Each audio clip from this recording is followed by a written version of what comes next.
मैं इसी नेटवर्क में था जब CNBC आवाज़ लॉन्च हुआ था और तब से लेकर अब तक मार्केट में क्या शानदार गेंस रहे हैं। निफ्टी 2000 का हुआ करता था। हाँ जी, 12 गुना हो गया। 12 गुना हो गया, 13% का कैगर। क्या क्या आपके हिसाब से मेन हाईलाइट रही हैं पिछले 20 साल में? अनुज, जैसे अर्निंग्स का दौर है, 12, 13, 14, 15% जैसे अर्निंग कागर आती है वैसे मार्केट बढ़ते ही रहेगा। तो कोई ऐसे अनयूजुअल बात नहीं है कि जब हम पीछे मुड़ के देखते हैं तो लगता है 12 गुना हो गया। बट जैसे आपने कहा कि ये 13% CAGR है, जो कि FD के रिटर्न से ऑलवेज 5-6% ज़्यादा ही मिलता है इसमें। तो ये एक धारणा इतने सालों से हम सबकी कोशिश थी कि लोगों में ये फैले कि एक जवान देश में जवान जो आदमी या औरत है वो थोड़ा रिस्क लेके अपना वेल्थ क्रिएशन कर सकते हैं। और अगर आप में क्षमता है कि आप लॉन्गर ड्यूरेशन के लिए मार्केट में इन्वेस्टेड रहें तो असली धन बिजनेस से बनता है, ना कि आप बैंक में जाके उसको डिपॉजिट में रख दें। तो ये जो शिफ्ट हो रहा है धीरे धीरे और आज आई थिंक करीब 18 करोड़ डीमैट होल्डर्स हो गए हैं इंडिया में, ये इनकरेजमेंट देता है कि ये जो वेल्थ इफेक्ट अपने देश में आ रहा है ये सिलसिला चलते रहेगा। और 20 सालों की यही हिस्ट्री है कि कभी उछाल देखा, कभी गिराव देखा। बट जब आप टाइम पीरियड देखते हैं 5 साल, 10 साल, 20 साल, उसमें देखते हैं कि अल्टीमेटली तो आप कमा के ही निकलते हैं यहाँ से। तो आई थिंक वो सेंट्रल लेसन रहना चाहिए। बिल्कुल। ये वो फेज़ था जिसमें हमने मार्केट में अपर सर्किट भी देखा था 2009 में, और कोविड के टाइम पे लोअर सर्किट भी देखा था। लेकिन अगर लॉन्ग टर्म का चार्ट देखेंगे तो वो सिर्फ एक एज डिस्टेंट छोटा ब्लिप दिखेगा। लेकिन बड़ा सवाल यही है कि फिर वो जो छोटे ब्लिप उस समय बड़े लगते हैं, उसमें फिर कैसे मतलब बचा जाए? बट यही मैं कह रहा हूँ कि अगर इसी 2-3 एकदम जो मूल सिद्धांत हैं कि अगर आपकी एसेट एलोकेशन ठीक हो और आप ओवर लेवरेज ना हो, देन आप मार्केट से डर के हट नहीं जाते हैं जब छोटा मोटा क्राइसिस आता है, एंड आप लगे रहते हो। और हर बिजनेस को कमाने में टाइम लगता है। तो ऐसा नहीं कि क्योंकि मैंने आज शेयर ले लिया वो कल से बढ़ जाना चाहिए। जैसे अब का भी जो दौर चल रहा है, मार्केट ने 3-4 साल एकदम तेज़ी देखी है, अब उसको थोड़ा डाइजेशन का पीरियड चाहिए।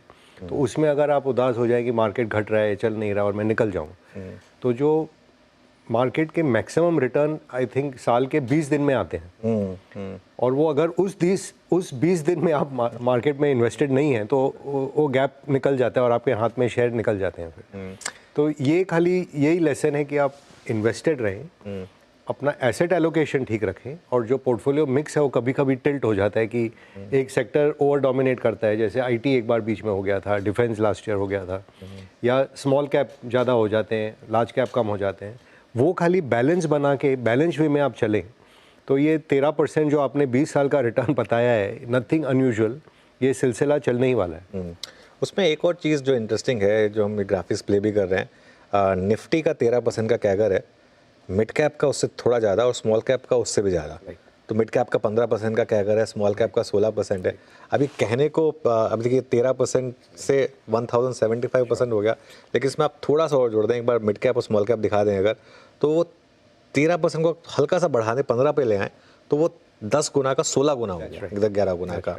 तो एक सवाल जो लाजमी है कि क्या ब्रॉडर मार्केट इसी तरीके से आउट परफॉर्म करती रहेगी जो हमने कई सालों से देखा है? ये हम खुद NM ग्रुप भी जो है, we have been creatures of new companies coming to market. जैसे 90s में जब मैं चालू किया तो उस टाइम दौर था इन्फोसिस, मैरिको, ZTV और ये सब नए नए बिजनेसेस आए थे।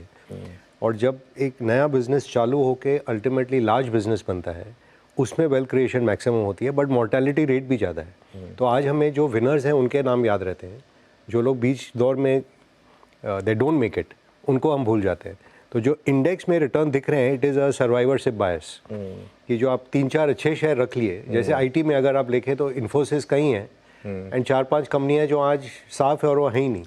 तो if you are lucky you are in Infosys. और अगर आप जो fly by night type companies थी जो एकदम साफ हो गई, उनमें रह जाते तो आपको कोई रिटर्न नहीं मिलता। तो जो mid cap definitely should be a part of everyone's portfolio, but in moderation, because एक लेवल आपको थोड़ा सेफ्टी चाहिए लार्ज कैप्स का, एंड देन जो एक्सेस रिटर्न आता है वो mid cap also, if you stay invested during a particular expansionary cycle in the economy. तो ये आई मीन दुनिया का ही दस्तूर है। जैसे इंडिया वर्ल्ड में एक मिड कैप है, अमेरिका लार्ज कैप है, मेगा कैप है लार्ज। तो वो अपना भी जब दौर आ रहा है कि हम बढ़ रहे हैं और ये मिड कैप से लार्ज कैप की तरफ जा रहे हैं, अगले 20 साल में होपफुली हमें देखने मिलेगा कि भारत देश एक लार्ज कैप हो गया दुनिया में।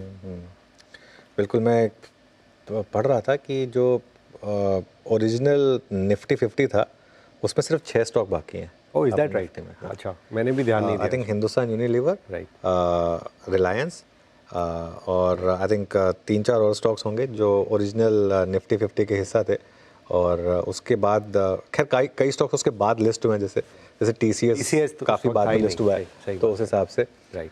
तो मनीष जी, फिर इस समय हम जिस मार्केट में हैं अब इस समय, इस मार्केट में आपको लगता है कि कमाई के मौके हैं, या फिर अभी ये मार्केट, क्योंकि हम इस बार जो गिरे हैं वो एक ख़राब अर्निंग्स के पीछे गिरे हैं, क्या इस समय मार्केट में आपको लगता है कि कुछ समय हमें बिताना पड़ेगा जिसमें हम रिटर्न की एक्सपेक्टेशन ना रखें?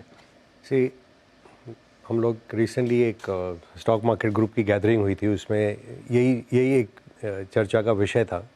तो यही था कि कभी जयपुर की कभी gathering। आपको चाहिए कि एक पीरियड डाइजेशन का भी होना चाहिए, कि आपने बहुत भोजन खाया है तो एक बार थोड़े घंटे निकाल दीजिए कि भोजन पच जाए, ताकि अगला भोजन आप कर पाएँ। आई थिंक ये ऐसा दौर है कि तीनों जो अपने इम्पल्स हैं इकोनॉमी में, कंजम्पशन साइकिल थोड़ा स्लो है बिकॉज ऑफ इन्फ्लेशन हो या इनकम लेवल हो या जॉब्स हो, what ever may be the reason. Export जो क्षेत्र है उसमें भी अनसर्टेनिटी है अब दुनिया में, specially with coming of Trump, और ये चाइना +1 भी कैसे प्ले आउट हो रहा है। उनकी खुद की सरप्लस $1 ट्रिलियन हो गई है, इंडिया में इतने एक्सपोर्ट बढ़े नहीं हैं, FTAs इतने साइन हुए नहीं हैं, तो ये भी एक दौर है जिससे भी हम गुजर जाएंगे। और तीसरा जो केपेक्स साइकिल है, जो कि पिछले दशक में कॉर्पोरेट सेक्टर ने बहुत लोन लेके एक्सपेंड किया था, 5-10 अगले साल के केपेक्स लगा दिए थे, तो वो भी थोड़े अब डिमांड को थोड़ा सबड्यूट देखे वो भी धीरे एक्सपेंशन कर रहे हैं। तो तीनों जो मेन इम्पल्स के सेक्टर हैं, तीनों में up to expectation the expansion is not visible, where as market has over discounted almost कि ये 20-25% तो ग्रोथ आएगा ही आएगा। और वो जब नहीं दिखता है तो एक बार you have to set back and recalibrate कि यहाँ से कहाँ जाना है। आई थिंक वो दौर अपना हो रहा है अभी। इस दौर में क्या होता है कि entire market will not fall and give you an opportunity on one day.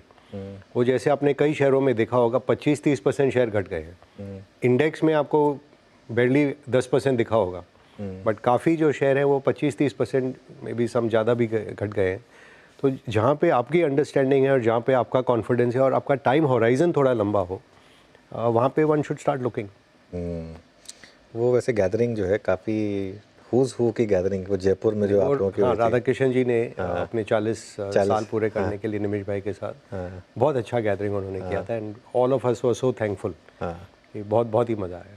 क्या निकल कर आया उसमें से कुछ अगली 20 साल की कोई बड़ी? Well, that was a private gathering, तो मैं ज़्यादा नहीं बात करूँगा, बट एक चीज़ मैं ज़रूर कहूँगा कि हमारा ऐसा एक प्रोफेशन है या ग्रुप है जो एक दूसरे के सक्सेस से खुश होते हैं लोग। मैंने बाकी काफ़ी इंडस्ट्रियों में देखा है कि वो ईर्ष्या की भावना रहती है कि वो आगे निकल गया, वो मेरे से ये कर दिया। यहाँ पे सब एक दूसरे को देख के खुश होते हैं, प्रफुल्लित होते हैं कि देखो ये भी अच्छा कर रहा है, ये भी अच्छा कर रहा है, ये भी अच्छा कर रहा है। और हम सब मिल के ऑलमोस्ट, जैसे मिडनाइट चिल्ड्रन एक बुक आई थी कि आज़ादी के दौर में जो लोग निकले थे वो सब खुश थे, वैसे ही ये दौर के जो लोग हैं सब साथ में कि सब खुश है, कि सब एकदम all have done really well by grace. और आप सबने बहुत वेल्थ भी बनाई है ऑब्वियसली, तो वो भी एक अच्छी चीज़ है। और